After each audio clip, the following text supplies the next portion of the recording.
Hi. మొలస్కమ్ కంటేజియోజం. మొలస్కమ్ కంటేజియోజం అనేది ఒక viral infection.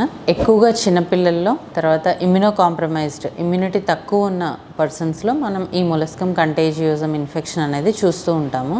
ఇందులో చాలా చిన్నగా పర్లీ వైట్ లీజన్స్ అనేవి, ముత్యం లాంటి లీజన్స్ మనకి ఫేస్ మీద కానీ బాడీ మీద కానీ కనిపిస్తూ ఉంటాయి. సో ఇది కంటేజియస్ డిసీజ్, ఒకరి నుంచి ఒకళ్ళకి స్ప్రెడ్ అయ్యే ఛాన్స్ ఉంటుంది. సో డెఫినెట్గా డాక్టర్ని కలిసి ఇది రిమూవ్ చేసుకోవాల్సి ఉంటుంది. ట్రీట్మెంట్ ఆప్షన్స్ వచ్చేసి మనకి రేడియో ఫ్రీక్వెన్సీ కానీ, లేదంటే ఎక్స్టిర్పేషన్ అంటే నీడిల్ ద్వారా ఇవి రిమూవ్ చేయడం, మొలస్కమ్ బాడీస్ తీసేయడం వల్ల మళ్ళీ ఇది రికరెన్స్ అవ్వకుండా ఉంటుంది. సో ఇమ్యూనోకాంప్రమైజ్డ్ పేషెంట్ వాళ్ళల్లో ఇది రికరెన్స్ వచ్చే ఛాన్స్ ఉంటుంది.